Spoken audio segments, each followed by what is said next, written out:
What's up, everybody? Welcome to Podcast Now. I'm Alex, and in this video, I want to talk about the newest Life is Strange double exposure trailer. We actually got it from TGS. Color me surprised, because I did not see that one coming, but I will always take a new trailer. I honestly think they're just getting better and better. The Welcome to Caladon one is trippy. It's different. The Powers Unleashed or Powers Unveiled, whichever that trailer's called. That trailer is really, really nice. Some really nice cinematic moments. And then this trailer, I think, kind of puts everything together. You got that September song playing in the background, which is the lead of this game, and it very much, and I want to talk about this, that's actually why I'm making this video, I want to try to compare it a little bit to the trailers we got of Life is Strange 1, talk about some of the stuff that we saw and heard in this trailer, but I like how this trailer came together. But just going right into it, the song playing in the background of September reminds me of Obstacles playing in the background in Life is Strange 1's trailer. Also, I think the thing that many of us caught immediately is my name is Max Caulfield. Nowadays I'm a photographer in residence in Caladon University. That's exactly what we saw in again a different trailer, actually two different trailers for Life is Strange 1. My name is Max Caulfield. I'm 18 years old. Years ago, my family moved away and I left behind my childhood. My name is Max Caulfield. These days, I'm a photographer in residence at Caladon University. My name is Max Caulfield. I'm 18 years old. She talks about Blackwell. She talks about, high school and just kind of the struggles there. It is just high school, or it's still just high school, things like that. So, there is some dangling of the keys, which there has been this whole time. Now, as I've said 1,000 times, I'm falling for it, okay? I mean, I might be falling for it too much, but I'm really liking it. I like that they're leaning into it. And, to be honest with you, they had to have known about the Life is Strange trailers in order to have done something like this, because there's a clear reason you do something like the monologuing, that Hannah Telle and Max is doing. So I really, really like that. I like the comparisons to the first game. I want to throw a couple things at you, though, okay? One thing that I found interesting, because this trailer prompted me to go back and watch the trailers, plural, of Life is Strange 1. So Life is Strange 1 was very much about, at least in the trailers, was about Blackwell, was about kind of the community. You see a lot of different people. You see Nathan, you see Victoria, you see even Jefferson for a couple seconds. But, it's highly focused on Chloe getting shot. Remember, they show that in the trailer. Max rewinding time, and just her realization that she has these time powers, right? Now, some of the scenes you see in that trailer are things like Chloe saying, okay, well, tell me from the beginning. The ending of, I believe, episode 1 of the game, right? So we see the lighthouse, and we see the storm basically coming, right? A lot of that stuff. Now, a couple things now to transfer over to this game. When you watch those trailers, they're really not showing you anything past episodes like 1, 2, maybe 3. Same thing here. And I think it's something that more and more people are speaking out on, not necessarily against, but definitely, talking about in general. Because when you watch any of these trailers for double exposure, it really doesn't feel like they're showing us anything beyond.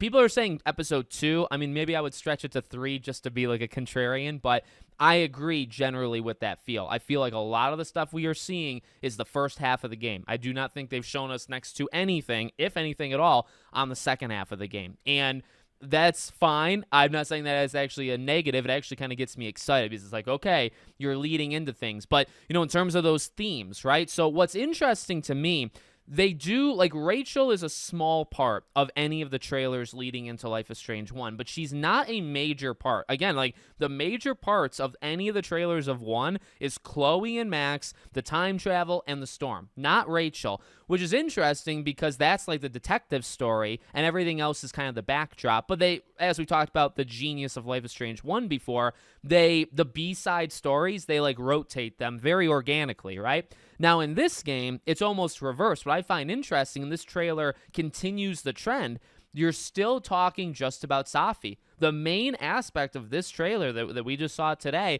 is the parallel worlds that, she's telling Safi, her realizing it, a lot of like short little lines of like, her world being turned upside down and, things like that. We just heard the small little trailer that was revealed a few days ago, Max saying that she can't let what happened at Arcadia Bay happen again. I can't let what happened in Arcadia Bay happen here too. So you're hearing like small things like that, but I guess that part in particular, you can't let what happened to Arcadia Bay happen again. That might mean the storm. And that's something that we haven't really seen in any of the other trailers, right? Because a trailer like this, it's still just Safi. You know, the moment that she gets shot is the moment her life gets turned upside down. She's going through this stuff again.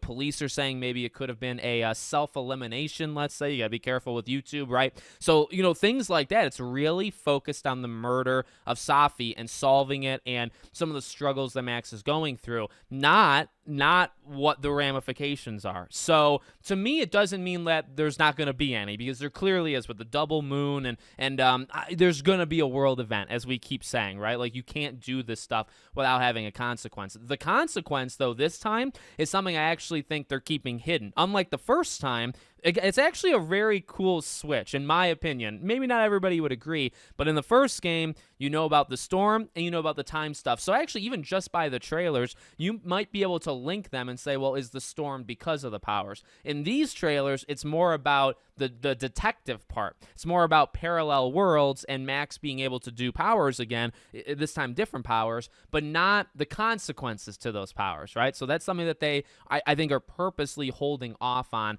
but I do really like that, okay? So a couple other things I just want to, it was a pretty straightforward trailer. There's only, there's the callbacks of, my name is Max Caulfield and stuff. There's really only a few other things to call out, one of which is when a character, and it might be Amanda, I don't know if we know for sure who said it, but they say, do you ever feel like you're falling for the wrong person? Do you ever have a thing for the wrong person?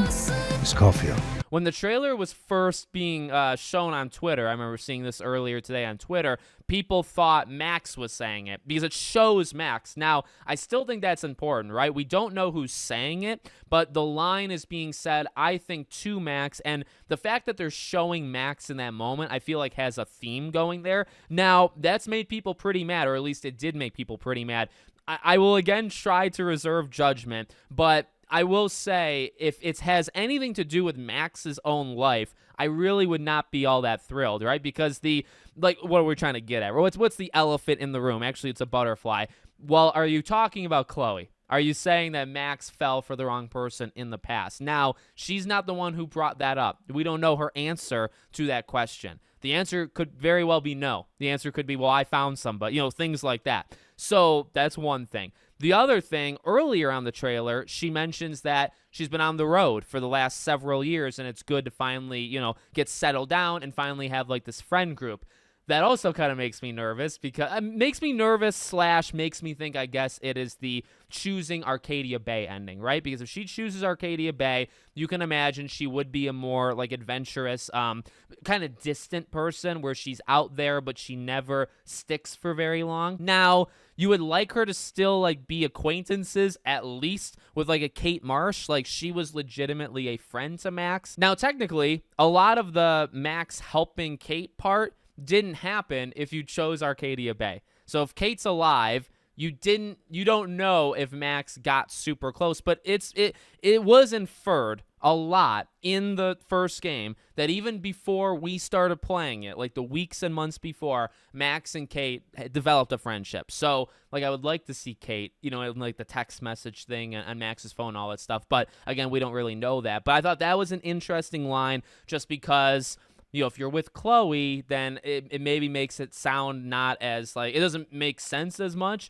If you're not with Chloe, obviously it does make more sense. There's also a moment where the music is playing very, very loud in the background, but the subtitles tell us what they're saying, and it's kind of making this up as I go.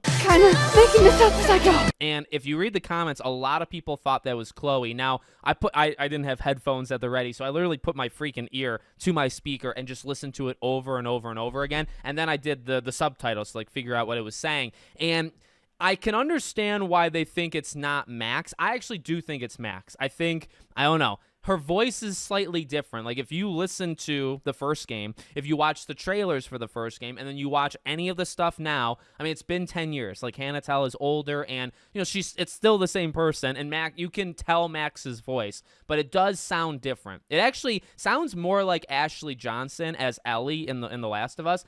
She sounds more like that than she did previously. So I can understand it to a degree, but I just wanted to throw that out there. You guys can let me know what you think in the comments, but I think that's Max saying it. She's like panting. She's kind of out of breath. She's like kind of making it up as I go. There's like a pause there.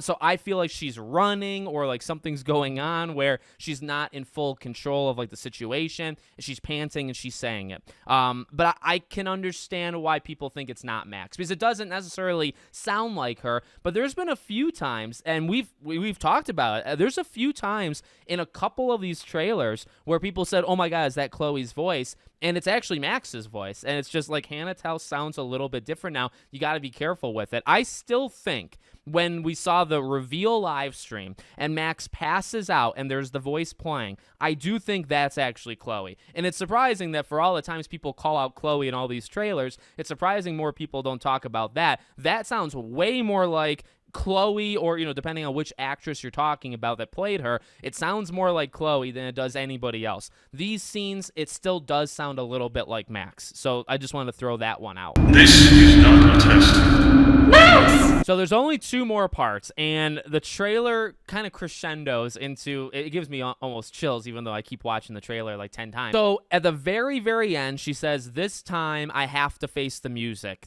I want to hold off on that just for a second, because right before it, you actually see the blue butterfly. And what's interesting, and I don't know if Deck 9 likes that or not, right? I mean, look, there's a clear reason why they put that butterfly in the game. There's a clear reason why they ended the trailer on the butterfly, or like they have a reason. But I wonder how they feel, because they have ignored Chloe, maybe purposely, maybe not purposely, we don't really know. But you look at the comments, and like every comment on the trailer is only talking about the butterfly. See, like I'm making the video on the whole thing, but also focusing on it, but everybody's just talking about the butterfly. So I wonder if they're like, "Oh my God, we put it there, but we didn't really want you all to just focus on that one." But you have to talk about it, right? Like that's Chloe's spirit animal, even though, as we've talked about before through Reddit, right? It was kind of explained to us that's not actually how spirit animals work, but it's how the games have defined them. So you kind of have to play with the game's rules. That's Chloe's spirit animal. So very interesting that butterfly is there. Whether and like immediately you got to wonder, that has to be Chloe's dead. Although, does it? Like, I assume that's the Chloe's dead path, right? Because if you see the butterfly, okay, then that means that she's not there. And it's like a reminder. I mean, the easiest way to think about that, right? You go back to the first game, and, I mean, when the butterfly lands and Chloe gets shot, or the ending of the game, if you choose to sacrifice Chloe, butterfly lands on the coffin, and Max actually smiles, right? Like she knows what it means, right? So it's like, I wonder what it means now, seeing it in double exposure. But this time I have to face the music. I watched this trailer like 10 times, and I'm actually starting to get more worried the more that I'm going to focus on this, because what do you mean by that? This time, I have to face the music. What do you mean this time I have to face the music? Because we've talked about this before. In the last game, it was a choice of Max deciding for other people. And I do wonder what this leads to with double exposure if they choose to change that, right? We've talked about what the potential endings for this game could be. And I feel like they're pretty straightforward, but they're not all that surprising. If they want to throw us through a loop, could they do something where you're going to choose to sacrifice yourself versus something else? I don't think it should lead towards that, but will it lead towards that? Because, again, in Life is Strange 1, depending on how you view like the themes and like what's going on, like some of the lore, but no matter how you view it, at the end of the game, Max is choosing for other people. She's not choosing herself, right? She's choosing either Chloe or the town. Because I don't think eliminating Max, I don't think Max is the reason. I think, if anything, even if you want to say the powers are the reason that things are happening, it's not necessary. I almost like disassociate the powers from Max. Like they're not exactly the same thing. She inherits them. She doesn't choose them. They kind of came to her. And,